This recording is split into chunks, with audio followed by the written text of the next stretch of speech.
this week I'm visiting stores in Mississippi and Louisiana, and I've driven through about 5 mini rainstorms, I guess. I don't know if they're called cloudbursts. Like, rain got so bad on one of them I had to like pull over, but which I'm probably definitely looked at as a tourist because I pulled over in the rain, but I'm definitely from Arizona because that was weird.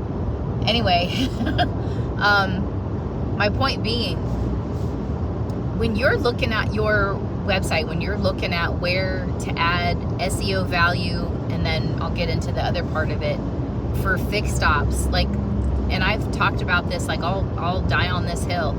Fixed ops needs more attention than you're giving it right now.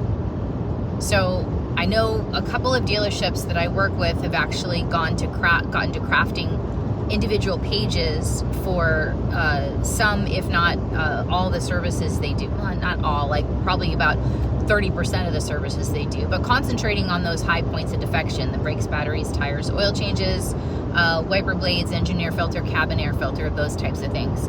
And they've actually dedicated page to that. So why should you do that? What's the purpose of doing that? What's the purpose of paying someone to do that? It's for the SEO value of that. As people are leaning on ChatGPT more, where should I change my, or what type of wiper blades should I use in my Nissan Altima?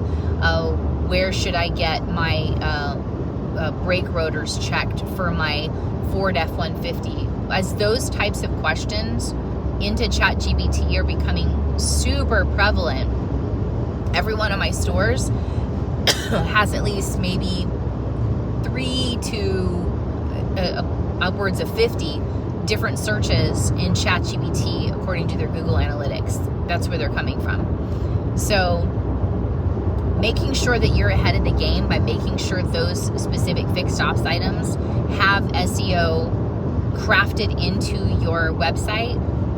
I know a lot of people are talking about AEO and you need to have all this AI, and just build out your SEO and start there.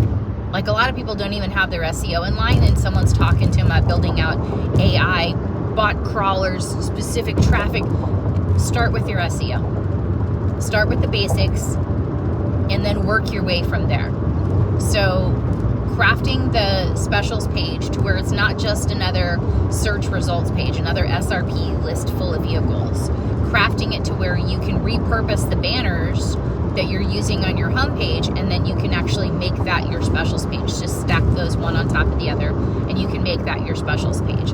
That actually, and then guiding traffic there through your ads campaigns, that will actually get you more traction than just having a specials page full of SRP, an SRP of vehicles. I get that all the time. Customers are like, well, no one ever visits my specials page, and then I go to their specials page. I'm like, I see why, because it's crap. And that applies for service too. So I get that question too. A lot of people don't go to my service specials page. Well, when's the last time you went to it? What's on there? And a lot of times I'll pull it up, and it's the same specials they've been running for 3 years or longer, and somebody just goes and moves the dates. That's it.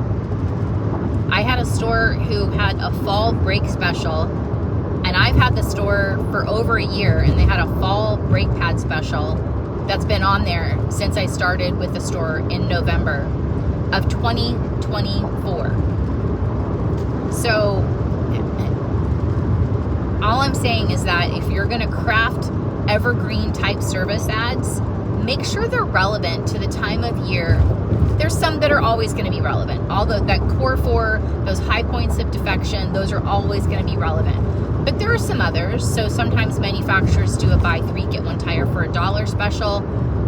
Absolutely, you should be pushing that not only into your advertising, but that should be all over your website. What tire? There should be a whole page dedicated to that on your website. There should be banner ads on your homepage and on your specials page. What about your service menu?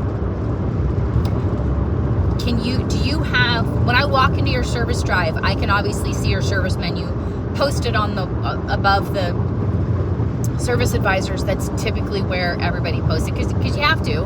OEMs usually mandate they want to see the service prices of services up on the wall. Okay, so outside of somebody walking into your dealership, how how are they going to know the prices? I would absolutely challenge you to post your prices on your website. Post your service menu on your website. And a lot of dealers don't want to do this. Oh, they'll just shop us. Yeah, I think that's a really lame excuse, especially right now, especially in 2026. I think if you're providing enough level customer service, because if it was all about price, all service departments and dealerships would be out of business. They would only do PDIs and recall work and warranty work, and that's it. And that's not the case. So I would challenge you to post your prices, make them, they don't have to beat every single other store in town, mom and pops included, but they have to be competitive. And then I would isolate the highest defection points and create specific full pages of SEO value. And the way, I mean, you could probably, your service advisors, your service director could probably do that themselves, explain the entire service, over-explain the entire service to you. But ask ChatGPT, take a prompt, take what they're telling you, and ask ChatGPT to expand this into 3 paragraphs of useful content for SEO, with SEO value for my website. Now that's on the service side of things. The sales side of things, that's a whole nother ball game. I'll stick to service and then I'll move to sales next time. The other part of the equation is doing your SEM campaigns that way. So focusing in on most ditch ad providers they'll just do a campaign for every single service you offer, equal budget. Well, the problem is not a lot of stores fully fund their fixed ops budget. So they'll throw, if they have a $10,000 budget, they might throw $1,000 at fixed ops. Maybe. It's usually 10% of variable spend is applied specifically for fixed ops. And that's okay. That's what you got to work with. If that's all you have to work with, then that's all you have to work with. But if that is all you have to work with, I would actually really significantly challenge you to focus just on your high points of defection. That's it. And spend your full amount of budget on just those. And I'll tell you why. Because here's what happens. You've done all this work in SEO on your site. You've got all your pages built out perfectly.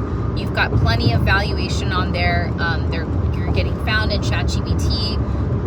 all those things are aligned on that side of the page. But you're spending $500 on think about how many services your service department does. Is it 300? Is it 150? So let's say it's I don't know. Let's say your service department does 100 things and you're spending $1,000. That means how much are you spending for every single service that your service department does? Does that math? It doesn't math, because some things are going to spend more than others. Tires, brakes, batteries, oil changes, those are always going to garner the lion's share of the budget. And when you cap them at $100 each, they're going to spend through that fairly quickly over the course of 30 days in the average month. So I would challenge you to, if you only have $1,000 is all you have to spend, ask your ditch ad provider, I want to focus on the core high points of defection. BTOB, wiper blades, engine air filters, cabin air filters, that's all I want to focus on my fixed ops campaigns. And see how much farther that you can stretch your ad dollar there. If you have a buy 3, get 1 tire for $1 deal, I legit would pull back budget from everything and absolutely put the majority, put like $300 just on that. $300 to even $500 just on that. Now make sure your service director has enough tires for that, but focusing that spend where you need it most, like I said, provided all the other stars are aligned, that actually helps that drive that traffic without limiting the number of clicks you can gain in a day. Because if you have $1,000 split between 10 campaigns and the daily cap is $10 a day, like, I mean, come on, that's not going to go anywhere. Service department clicks typically average anywhere between $3 to $6 per click. So that's not going to go very far in a day. Anyway, follow me for part 2.